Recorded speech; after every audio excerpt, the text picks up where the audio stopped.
11 warships, Persian Gulf, 48 hours, 0 remain. That is not a headline. That is the result of one of the most aggressive naval campaigns conducted in the modern era, and it happened faster than most military analysts believed was possible.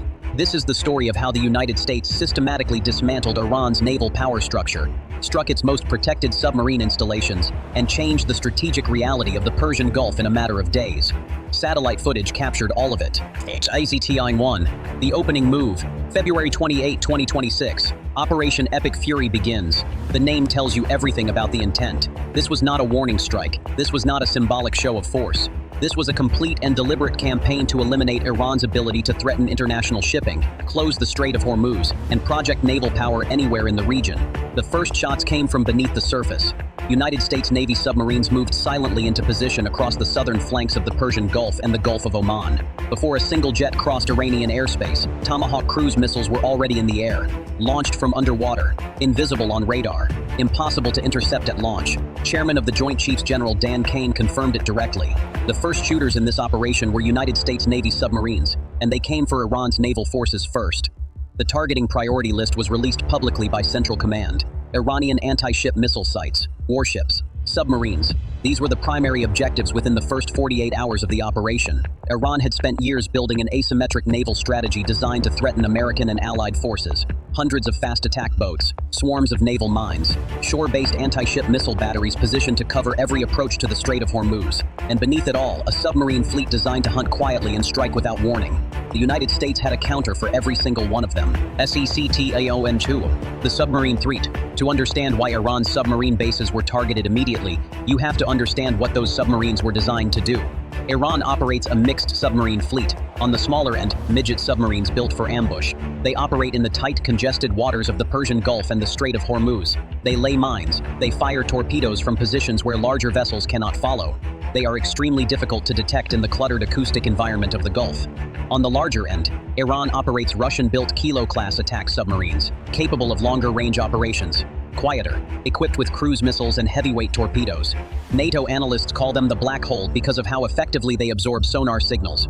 Iran positioned these vessels at bases along its southern coastline. Bandar Abbas as the primary hub. Konarak Naval Base in Hormozgan Province as the home of the 3rd Naval District. These were the facilities the United States had been watching for months. And on the opening days of Operation Epic Fury, those bases were hit. SECTIHO-3. Satellite Imagery reveals the damage. Commercially available satellite imagery captured on March 4, 2026 told the story with brutal clarity.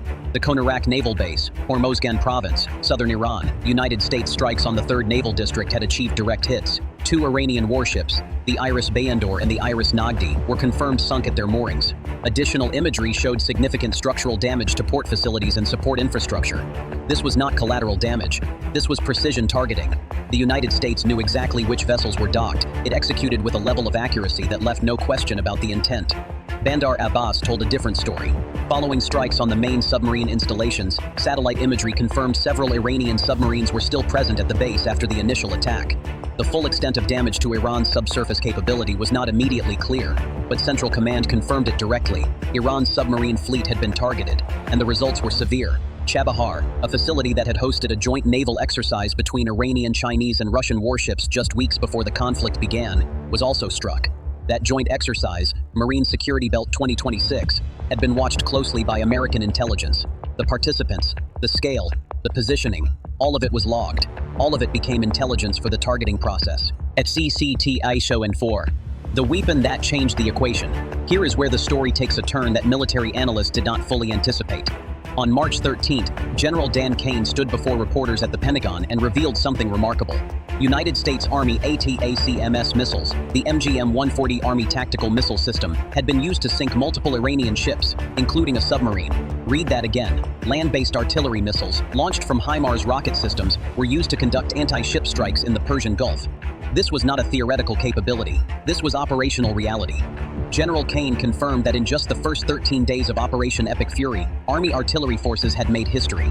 The precision strike missile, known as PRSM, was also confirmed in combat use for the first time. This extended range system can reach targets at distances that fundamentally change the equation for any adversary trying to calculate safe standoff distance from American land forces. By the time that announcement was made, Central Command had already hit more than 60 Iranian ships. Section 5. 11-0. 2 days into the operation, an American military spokesperson delivered a statement that became one of the defining lines of the entire conflict.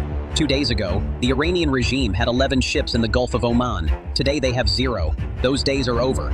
11 to 0 in 48 hours. This was not attrition, this was elimination. The United States Navy used Tomahawk strikes, surface warfare engagements, and air-launched weapons to deny Iran any naval presence east of the Strait of Hormuz within 2 days of hostilities beginning. The asymmetric strategy Iran had spent billions of dollars developing was dismantled systematically, boat by boat, base by base, installation by installation. A6-06, the torpedo that rewrote history. On March 4, 2026, something happened that had not occurred since the Second World War. A United States Navy submarine used torpedoes to sink an enemy surface warship. The Los Angeles-class attack submarine USS Charlotte intercepted the Iranian Navy frigate Iris Dena in the Indian Ocean, approximately 19 nautical miles off the coast of Sri Lanka. The Dena had just completed participation in the International Fleet Review 2026 hosted by India, and was returning home when Charlotte fired 2 Mark 48 torpedoes. Both hit. The frigate sank. The last time a United States submarine had accomplished this against an enemy surface vessel was during the Pacific War. The last time any submarine had sunk an enemy surface ship with torpedoes was HMS Conqueror during the Falklands War in 1982. This was not only a military result, it was a strategic signal sent to every naval power on the planet. United States submarine capability is not theoretical, it is operational, it is lethal, and it will be deployed. Section 7. What the satellite images cannot show. Satellite imagery shows physical destruction. What it cannot show is the intelligence picture that made all of it possible. The decapitation campaign executed on the first day of Operation Epic Fury targeted senior Iranian military leadership across multiple commands simultaneously. The Armed Forces General Staff lost its chief and multiple senior deputies within hours. The disruption to Iran's command and control infrastructure meant that even surviving units struggled to receive orders, coordinate responses, or execute the retaliatory strikes that Iranian leadership had threatened. Reports from inside Iran indicated that some military commanders had simply stopped reporting to their bases. The combination of strikes, leadership losses, and uncertainty about what would be targeted next had created a paralysis that amplified the physical damage inflicted. That is what you cannot see on satellite imagery. The silence in the command centers, the unanswered radios, the chain of command that no longer connected from top to bottom. That silence was a weapon too. The threat that remains. Despite all of this, the commander of the Islamic Revolutionary Guard Corps made a declaration. Iran would close the Strait of Hormuz. Any vessel attempting to transit would be fired upon. Roughly 20% of the world's oil supply passes through those 34 kilometers of water between Iran and Oman. A genuine closure would send global energy markets into shock. Iran still has shore-based missile batteries that are harder to fully eliminate than ships in harbor. Mining capability does not require a surface navy to deploy, and the IRGC's small boat fleet, while severely degraded, has not been completely eliminated.